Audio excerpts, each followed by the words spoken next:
Nafasi yako katika Kristo bado ipo. Haijalishi uko wapi, haijalishi wamefanya wangapi, lakini bado nafasi yako katika Kristo iko pale pale. Na tunakusubiri huku kwa sababu una uhakika kabisa kwamba Mungu amekuita kuwa mwalimu, Mungu amekuita kuwa mwinjilisti, Mungu amekuita kuwa mhudumu kwenye kanisa, amekuita kuwa mpiga ngoma, amekuita kuwa mwimbaji. Tunakusubiri huku nje. Nafasi yako iko pale pale. Hata kama tuna waimbaji wakubwa kama wakina Bahati Bukuku, wakina nani, haimaanishi kwamba nafasi yako wewe haipo. Leo nataka nikufundishe kitu kutoka kwenye kitabu cha Injili ya Luka Mtakatifu ili unielewe ninachokisema. Biblia inasema hivi, Injili kama ilivyoandikwa na Luka Mtakatifu. Sio kama kuna mtu anaelewa nini maana hiyo tu, hicho kichwa cha habari ukisoma kwenye Luka sura ya 1, kwamba Injili kama ilivyoandikwa na Luka Mtakatifu. Kwa hiyo kumbe kuna watu wengine pia ambao wamewahi kuandika Injili hii. Ndio maana tunarudi kwenye kitabu cha Mathayo, inasema Injili kama ilivyoandikwa na Mathayo Mtakatifu, Injili kama ilivyoandikwa na Marko Mtakatifu. Unaelewa kwamba Marko, Yohana na Luka na Mathayo wote waliandika Injili, lakini wote walifunuliwa kwa njia tofauti, kwamba kila mtu alikaa kwenye nafasi yake. Tukianza kwenye kitabu cha Luka tunakutana na story ya Elizabeth, ndio story ya kwanza. Lakini tukirudi kwa Mathayo tunakutana na story ya nani? Ya Yesu, ukoo wa Yesu. Tukienda kwenye kitabu cha Yohana tunakutana na habari za nani? Za Yohana Mbatizaji, jinsi mambo ambavyo yalivyokuwa.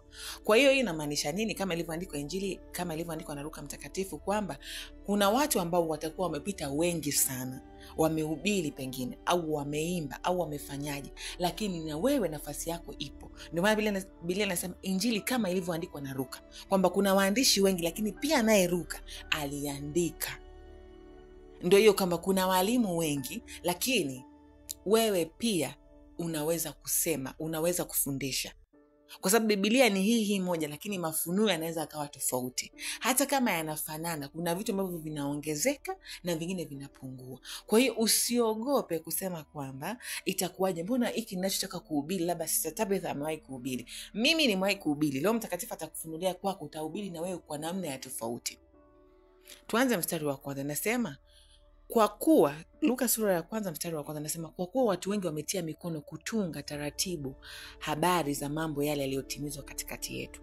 Unamsikia Luka anavyosema kwamba kwa kuwa watu wengi, kwamba kuna watu wengi ambao wamepita, waliinua mikono yao, waliinua peni zao, waliinua makaratasi yao katika kuandika zile habari ambazo walizisikia juu ya nani? Juu ya Yesu.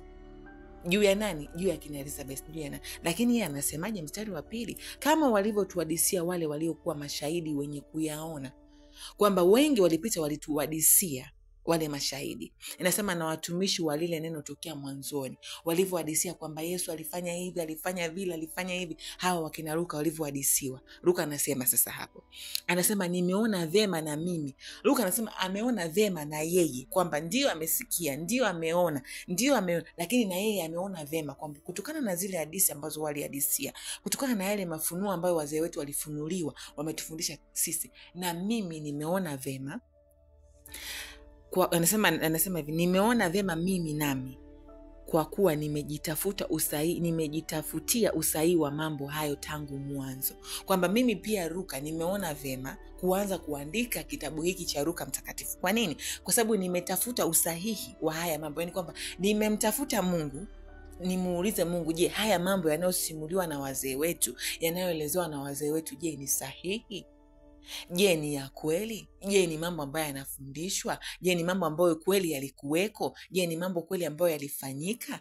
Ndio maana anasema nimeona vema na mimi nami, kwa kuwa nimetafuta usahihi wa mambo hayo yote tangu mwanzo, kwa kuandika kwa utaratibu. Kwamba anasema kwamba ameona vema kwa kujitafuta kwa usahihi tangu mwanzo, na ameandika kwa utaratibu. Ina maana kwamba ameandika kwa mwongozo wa Roho Mtakatifu. Kwamba kuna watu wengi ambao walipita nyuma, waliandika haya mambo, walisimulia haya mambo, lakini Luka anakuambia kwamba pamoja na hayo, ninajua na mimi pia nina nafasi ya kusimulia haya mambo kwa mwongozo wa Roho Mtakatifu. Kwa hiyo wewe na wewe una nafasi yako, kama vile ambavyo Luka alikuwa na nafasi yake. Walipita wakina Mathayo, walipita wakina Marko kuandika, wakina Yohana Mbatizaji, lakini wakina Yohana, lakini sijui wakina Petro, wakina nani, lakini Luka anakuambia lakini na mimi nikaona Mungu, hawa wamesema hivi au wamehubiri hivi na hivi, na mimi naomba unifundishe kwa usahihi, kwa sababu ninaamini nina nafasi katika jambo hili. Sijui kama kuna mtu unanielewa. Nina nafasi katika jambo hili. Kwa hiyo inatufundisha nini? Kwamba sisi kama Wakristo, sisi kama vijana, bado tuna nafasi katika mwili wa Kristo. Haijalishi tumepita wapi, haijalishi tumesema nini. Ni kweli watu wamesimulia, ni kweli watu wamehubiri Injili, wengine wamemeza mpaka Biblia nzima, lakini bado tuna sehemu yetu ya kuhubiri ndani ya Biblia. Kwa hiyo usikae tu kama muumini kanisani kwa kuamini kwamba kuwa muumini inatosha. No, unatakiwa utumike. Mimi kanisa ambalo nilibatizwa, niliokokea pale, nimebatizwa na kuokoka Calvary Prayer Church ambalo liko Dar es Salaam. Lakini nikaondoka Dar es Salaam nikaja huko. Kule kanisani kwetu nilikuwa mwalimu wa neno la Mungu. Na nilianza kufundisha neno la Mungu kipindi ambacho hata sijui vizuri Bible, kwa sababu mchungaji wangu alikuwa ananiambia kabisa kwamba Mungu ameniambia wewe ni mwalimu wa neno la Mungu, anza. Kwa hiyo alikuwa ananifundisha, anamwambia baba, mbona kuna watu wengi sana ambao wako hapa wanaweza kupreach. Aliniambia kaa kwenye nafasi yako. Yaani angalia nafasi yako. Ndio maana nakwambia na wewe kwamba bado nafasi yako katika Kristo ipo. Hata kama watapita watu wengi, watahubiri watu wengi, watasema watu wengi, lakini nafasi yako wewe bado ipo. Ni kweli watu wengi wanatoa fedha kwa ajili ya huduma, lakini nafasi yako wewe bado ipo. Ni kweli watu wengi wanatoa madaftari sio kwa ajili ya watoto yatima, lakini na wewe nafasi yako ipo kwenye hiyo huduma bado ya kutoa. Unaelewa? Ni kweli watu wengi wamehubiri Injili, lakini bado nafasi yako ipo. Jitafute kwa usahihi, mtafute Mungu kwa usahihi, kama ambavyo Luka anasema kwamba ameona watu wengi wametia mikono yao, wametoa midomo yao, akili zao na ufahamu wao katika kutoa mafundisho haya ya Injili, lakini yeye pia ameona kwamba inawezekana hata yeye akasimulia yale mambo ambayo yaliwahi kutokea, yale mambo ambayo alikuwa yamewahi kutokea, yale mambo ambayo Yesu aliyafanya, ile miujiza ambayo Yesu aliyafanya, yale mambo ambayo yalitokea kipindi ambacho Yesu alifanya nini? Alikuwa anakaribia kuja, au Yesu mpaka anapokuja naye anaona ni vema ayaseme hayo. Kwa hiyo na wewe kama kijana, kama ambavyo alikuwa kijana mwenzetu Luka, ni kweli wamepita watu wengi, ni kweli vijana wengi wamehubiri Injili, ni kweli wainjilisti ni wengi, lakini nafasi yako katika Kristo bado iko pale pale. Hata mtu aje, na mimi nasemaga kila siku, naomba niwaambie kitu, niwafundishe kitu kimoja ambacho kimenisaidia. Ni kweli mimi hapa naweza nikatoa mstari mmoja, labda mfano Mungu akanipa mstari kwamba na wote wawili walikuwa wenye haki mbele za Mungu, wakaendelea katika amri zote za Bwana na maagizo yake bila lawama. Ni kweli wote wawili tunaweza tukapewa huu mstari, Luka sura ya 1 mstari wa 6. Lakini mafunuo ambayo Mungu atayatoa hapa ni tofauti. Mwingine anaweza kaja tu kwamba walikuwa ni haki, walikuwa ambao wanamcha Mungu, walikuwa hawana malalamiko yoyote, basi. Lakini mimi naweza nikaja na video hapa nikakwambia hivi, jinsi ya kwenda mbele za Mungu wewe kama mwenye haki bila lawama zozote. Unaona?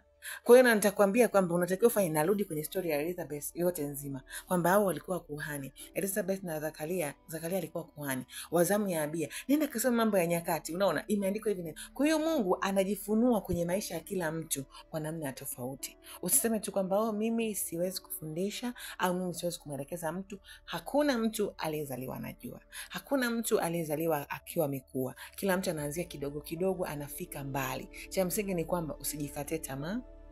Wala usimkate tamaa Mungu aliyoko ndani yako. Endelea kutumika kwenye mwili wa Kristo. Endelea kumruhusu Kristo akutumie kama vile ambavyo aliwatumia wakina Luka kuandika hizi Injili hizi ambazo walikuwa wanaziandika, na wewe anaweza kukutumia. Unaelewa? Hakuna kitu chochote kwenye Biblia ambacho hakina maana. Biblia inasema kwamba kila andiko lafaa kwa mafundisho. Ukisoma kwenye Mithali 30 mstari wa 5. Kwa hiyo andiko lote ambalo unaliona kwenye Biblia linafaa kwa mafundisho. Hata kama ukiona hivi hapa kwenye Luka sura ya 1 mstari wa 26 inasema, mwezi wa 6 malaika Gabriel alitumwa na Mungu kwenda mpaka mji wa Galilaya jina lake Nazareth, na mwanamwali bikira alikuwa ameposwa na mtu jina lake Yusufu. Tushe tu hapo. Mwingine anaweza tukaja kukwambia ilikuwa mwezi wa 6 ambao malaika Gabriel alienda kuonana na nani? Na Mariam ambaye alikuwa ni mchumba wa Yusufu. Hapa anaendelea kusimulia hiyo story. Lakini mwingine anakuambia hivi, kama vile Mungu ambavyo alimtokea Mariam mwezi wa 6, na wewe Mungu atakutokea. Unaona? Kwa hiyo andiko ni moja, lakini mafunuo ni mawili tofauti. Mwingine anakuambia mwezi wa 6 Mungu alimtuma malaika Gabriel. Kama vile ambavyo Mungu alimtuma malaika Gabriel kwenda kwa Mariam, na wewe mwezi wa 6 mwaka huu Mungu atume malaika zake waje kwenye maisha yako. Unaelewa? Kwa hiyo mwingine atakuja atafundisha hapa, atasema malaika Gabriel alienda kwa Mariam, akaingia kwake, akasema naye hivyo, na wewe Mungu atasema na wewe, na hawezi kukutajia kuhusu mwezi wa 6, hawezi kukutajia nini. Kwa hiyo nafasi yako unatakiwa ujue iko pale pale katika Kristo, kwa sababu Kristo anajifunua kwa mafunuo tofauti. Usiwe tu mtu wa kujibana, mimi siwezi kutumika, mimi siwezi kutumika. No, unatakiwa utumike. Unatakiwa utumike, tena utumike sana tu, kwa sababu tunakuhitaji huku kwenye mwili wa Kristo. Inawezekana ukawa ni mkono mzima, sisi pengine ni ukucha. Ili tufit tunahitaji mkono, na hakuna anayejua sana katika mwili wa Kristo. Kila mtu anajifunza kutoka kwa mwenzie, hakuna mwenye umuhimu sana. Kwa hiyo usije ukasema siwezi kusoma hapa Bible na mtu fulani anajua sana, mimi najua kidogo. No, mimi nawakatizaga 3 ambao nasoma nao Bible, na ndio maana nawaambiaga na wao kwamba nenda kasome, niletee summary ulichokisoma, na mimi nitakupa cha kwangu, alafu mimi na wewe tutakaa, tutaongea nini ambacho Mungu amesema, kwa sababu ninajua vyovyote kwamba Mungu anaweza kutumia hata yule mtu ambaye hajui kusoma Bible aje akwambie kitu, kwa sababu anasema alitumia mambo mapumbavu ya ulimwengu huu ili kuyashusha yale yenye hekima ya ulimwengu huu. Jina langu naitwa Tabitha, nawapenda sana. Kaa kwenye